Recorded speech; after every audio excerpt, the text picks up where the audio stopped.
Hi hello welcome to tea கடை Mavericks. நம்மளுக்கு case தட்டுப்பாடு. ஸோ வீட்டில் சிலிண்டர் ஆர்டர் பண்ணி 10 நாள் மேலே ஆகுது, ஆனால் சிலிண்டர் வரல. இண்டக்ஷன் கிடைக்குமான்னு பல இடத்துல ட்ரை பண்ணி பார்த்தோம், இண்டக்ஷனும் கிடைக்கல.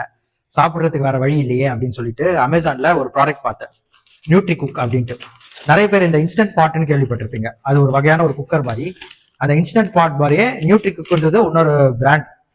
இன்ஸ்டன்ட் பாட் வந்து ரொம்ப காஸ்ட்லியாக இருந்தது, 13-14 ஸோ சரி, இந்த நியூட்ரி குக் வந்து ஒரு கிட்டத்தட்ட ஒரு 10,000 கிட்ட இருந்தது. ஸோ அதை ஆர்டர் பண்ணேன். அது வந்திருக்கு. அதை அன்பாக்ஸ் பண்ணி அதில் ஒரு சமையலை செஞ்சு பார்ப்போம் அப்படின்ட்டு தான் இப்போ இந்த வீடியோ எடுக்கிறேன். ப்ராடக்டோட ஒய்ஃபோட செருப்பு வந்திருக்கு, அதை இக்னோர் பண்ணியிருக்கேன். நம்ம ஸ்ட்ரைட்டாக ப்ராடக்ட்டுக்கு போயிடுவோம். அமேசானில் பக்கம் பேக் பண்ணி கொடுத்துருக்காங்க. அடுத்து ஓப்பன் பண்ணுறேன். பார்த்தீங்கன்னா தெரியும், நியூட்ரி குக் இதுதான் இந்த ப்ராடக்டோட பேர். நல்ல ஒரு 5 ரேட்டிங், 4.7 ரேட்டிங் கிட்ட இருந்தது. ஒரு 1500 பீப்புள் கிட்ட வாங்கியிருந்தாங்க. சரி, எல்லாரும் வாங்குற இன்ஸ்டன்ட் பாட் வாங்குறதுக்கு பதிலாக இது வாங்கி பார்ப்போமே அப்படின்னு சொல்லிட்டு ஆர்டர் பண்ணியிருக்கேன். இன்னொன்று 2 இயர்ஸ் வாரண்டி அப்படின்னு போட்டிருந்தாங்க.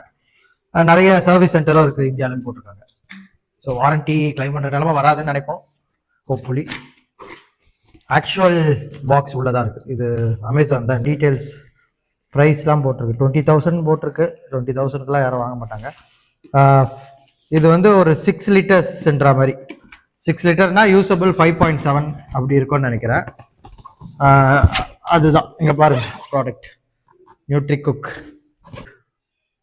ஓகேவா? இப்போ ப்ராடக்டை வெளியே எடுப்போம். இதுக்கு மேலே கட் பண்ணுறதுக்கு வேலை எதுவும் இருக்காதுன்னு நினைக்கிறேன். ஓகே, யூஸ்வலாக அமேசான் எதில் வாங்கினாலும் நீங்கள் அன்பாக்ஸ் பண்ணும்போது அதை ஒரு வீடியோ எடுத்துக்கிறது நல்லது. சம்டைம்ஸ் ஏதாச்சும் உள்ள பொருள் இல்லைனாலோ இல்லை ஏதாவது புரோக்கனாக வந்திருந்தாலும் நீங்கள் திருப்பி கிளைம் பண்ணுறதுக்கு அது ரொம்பவே யூஸ் ஆகும். ஓகே, பார்க்கவே சூப்பராக இருக்குது பாருங்கள், நியூட்ரி குக். ஆக்சுவலாக இது வந்து ஒரு எலக்ட்ரிக் குக்கர் தான். பட் நார்மல் எலக்ட்ரிக் குக்கருக்கும் இதுக்கும் என்ன வித்தியாசம்? ஏன்னா எலக்ட்ரிக் குக்கர்னா எனக்கு என்ன ஒரு 2000 3,000 கூட வருது. இது ஏன் இவ்வளோ காஸ்ட்லியாக இருக்குன்னு கேட்டிங்கன்னா, இது ஒன்றுலேயே பல சமையலை செஞ்சிடலாம். அதாவது இதை ஓப்பன் பண்ணி கூட சமைக்கலாம். அதுதான் இதில் இருக்க ஸ்பெஷாலிட்டி. ஸோ உங்களுக்கு சாட்டே பண்ணுறது, அப்புறம் பொரியல், வறுவல், தோசை மட்டும் போட முடியாது, சப்பாத்தி போட முடியாது. அது தவிர இது எல்லாமே இதில் பண்ணிடலாம். அதனால தான் இது கொஞ்சம் காஸ்ட்லியாக இருக்குது. உள்ள என்ன இருக்குன்னு பார்க்கலாம் வாங்க.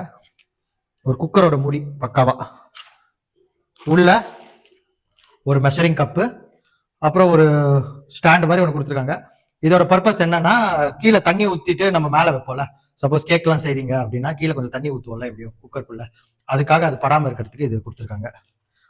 மற்றபடி உள்ள ஒரு பேசின் தான். இது 5.7 லிட்டர் ஏதோ இருக்கும்னு சொன்னாங்க. இதுதான் குக்கர். ஆக்சுவலா இந்த குக்கர் வந்து கீழே இருக்க இந்த இண்டக்ஷன் மாதிரி ஒரு விஷயத்து மேல பிளேஸ் பண்றாங்க. இது ஒரு இண்டக்ஷன் மாதிரி தான், அதே டெக்னாலஜி தான் யூஸ் பண்ணுவாங்க. இன்னொன்று நான் இதில் படித்தேன், இது கரண்ட் வந்து கொஞ்சம் கம்மியாக தான் கன்சியூம் பண்ணுன்ற மாதிரி. ஏன்னா எலக்ட்ரிக் குக்கர் யோசிக்கும் போது எல்லாருக்குமே எவ்வளோ கரண்ட் கன்சியூம் பண்ணணும்னு ஒரு பயம் இருக்கும். 1 hour யூஸ் பண்ணா ஏதோ 1/2 யூனிட்டோ அதுதான். நான் எக்ஸாக்டா கீழே டிஸ்கிரிப்ஷன் இல்லைன்னா இந்த வீடியோலேயே கீழே போடுறேன், ஒரு மந்த்துக்கு எவ்வளோ கரண்ட் கன்சியூம் ஆகும் 1 hour யூஸ் பண்ணான்ற மாதிரி. ஓகே, அன்பாக்சிங் முடிஞ்சிருச்சு. இப்போ இதில் ஏதாச்சும் ஒன்று சமைச்சு பார்ப்போம். ஓகே கைஸ், நியூட்ரி குக்கில் ஃபஸ்ட்டு சமையல் என்ன தக்காளி வெங்காயம்லாம் அரிஞ்சு வச்சுருக்கேன்னு பார்த்தீங்கன்னா, கழுத கெட்டால் குட்டிச்சவர் அது மாதிரி நமக்கு சண்டே ஆனால் சிக்கன் கிரேவி. நியூட்ரி குக்கில் ஃபஸ்ட்டு ஒரு சிக்கன் கிரேவி, ஏன்னா அதுதான் நமக்கு சிம்பிள் அண்ட் ஈஸி. ஸோ அதை செஞ்சு பார்ப்போன்றதுக்காக காய்கறிலாம் அரிஞ்சு வச்சாச்சு. பேசினை வாஷ் பண்ணி உள்ளே வச்சுட்டு இந்த சாட்டே பட்டன் அமைக்கிட்டு ஸ்டார்ட் கொடுத்துடணும் ஃபஸ்ட் இனிஷியலாக. ஏன்னா நம்ம காய்கறிலாம் நார்மலாக வதக்குவோம்ல சிக்கன் கிரேவி பண்ணுறதுக்கு. ஸோ முதல்ல இந்த ஆயில் ஊற்றுறது, பட்டை லவங்கம் போடுறது, பிரியாணியில் போடுறது, அப்புறம் கருவேப்பிலை போடுறது, அதெல்லாம் பண்ணியாச்சு. நீங்கள் சாட்டே அமைக்கிட்டு மீடியமில் வச்சிங்க, இல்லை லோவில் வைக்காதீங்க, மீடியமில் வைங்க. ஸ்டார்ட் அமைக்கிடுங்க. அதுக்கப்புறம் எண்ணெய் சூடானதோ இதெல்லாம் போட்டு எப்போவுமே எப்படி நம்ம வதக்குவோமோ அது மாதிரி வதக்க ஆரம்பிச்சிடணும். அப்புறமா ஆனியன்ஸை ஓடணும். உள்ள ஆனியன்ஸை போட்டுட்டு நல்லா ஸ்டிர் ஃப்ரை பண்ணணும். பண்ணிங்கன்னா உங்களுக்கு தெரியும்ல, ஆனியன் வந்து ஒரு மாதிரி கோல்டன் ப்ரௌன் கலரில் வரும், எண்ணெய் பிரிஞ்சு வரும். அந்த சாட்டே டைமர் ஓடிட்டே இருக்கு பாருங்கள். அது ஃபஸ்ட் 10 மினிட்ஸ்க்கு செட் ஆகி அது போயிட்டே இருக்கும். என்னடா டக்குன்னு சிக்கனுக்கு வந்துட்டோமேன்னு பார்த்தீங்கன்னா, நான் சமையல் சொல்லித்தர வரல, அதனால் அப்படியே கொஞ்சம் கட் பண்ணி போடுறேன். ஸோ எல்லாம் வதங்கின உடனே நம்ம தக்காளி போட்டாச்சு, நெக்ஸ்ட்டு வந்து சிக்கன் போட்டாச்சு, கொத்தமல்லியும் போட்டாச்சு. அதுக்கப்புறம் சிக்கன் போடுறதுக்கு முன்னாடி இதுவையும் போட்டுட்டேன், மசாலாலாம் இருக்குல்ல நம்மளுக்கு, மிளகாத்தூள், மஞ்சள், இதெல்லாம் போட்டேன். இது எல்லாமே அந்த சாட்டே மோடில் தான் பண்ணுறேன். தண்ணி வந்து இந்த மெஷரிங் கப்பில் ஒரு 160 ml அவங்க கொடுத்த மெஷரிங் கப்பு, அதில் ஒரு 2 வாட்டி மெஷர் பண்ணி ஊற்றிக்கிட்டேன். ஒரு 300 ml தண்ணி ஊற்றினேன். இதுவுமே இப்போ வரையும் நான் எதுவுமே சேஞ்ச் பண்ணல கைஸ்.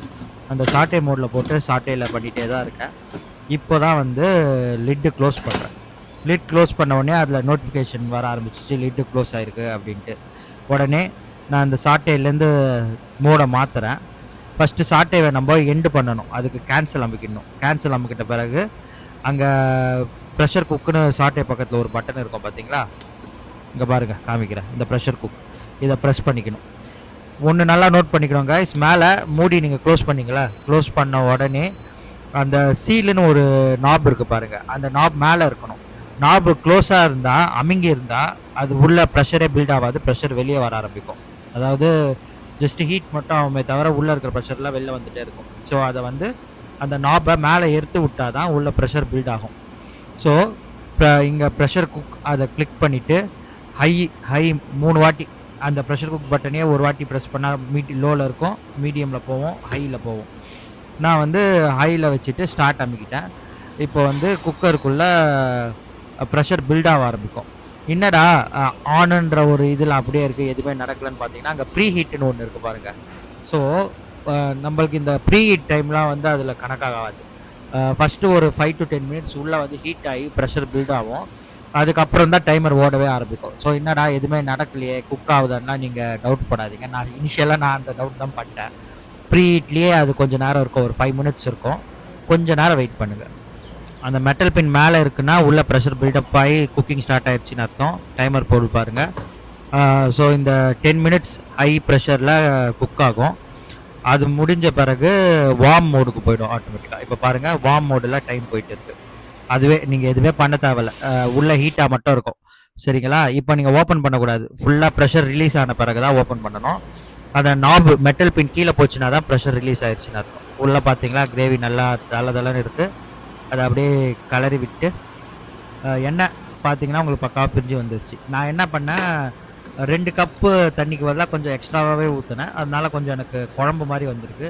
உங்களுக்கு கிரேவியாக வரணும்னா தண்ணி கொஞ்சம் கம்மியாக ஊற்றுங்க. ஏன்னா இந்த குக்கரில் மெயினாக நம்ம சாதா ப்ரெஷர் குக்கரில் ஊற்றுற அளவு தண்ணி ஊற்றக்கூடாது, அதை விட கொஞ்சம் கம்மியாக தான் ஊற்றணும். ஏன்னா உங்களுக்கு விசில்லாம் வரல, ஸோ தண்ணி வெளியே போகாது. ஸோ திறந்து வச்சு நான் இன்னும் கொஞ்சம் நேரம் சாட்டே பண்ணுறேன். ஸோ தட் தண்ணி இன்னும் கொஞ்சம் எவாப்ரேட் ஆகி கொஞ்சம் திக் கன்சிஸ்டன்சியில் வரும் அப்படின்ட்டு. ஸோ இதுதான் guys, chicken gravy ready. Video பிடிச்சா மறக்காமல் சப்ஸ்கிரைப் பண்ணிக்கோங்க. ப்ராடக்ட்டோட லிங்க் டிஸ்கிரிப்ஷனில் இருக்குது, வாங்கிக்கோங்க.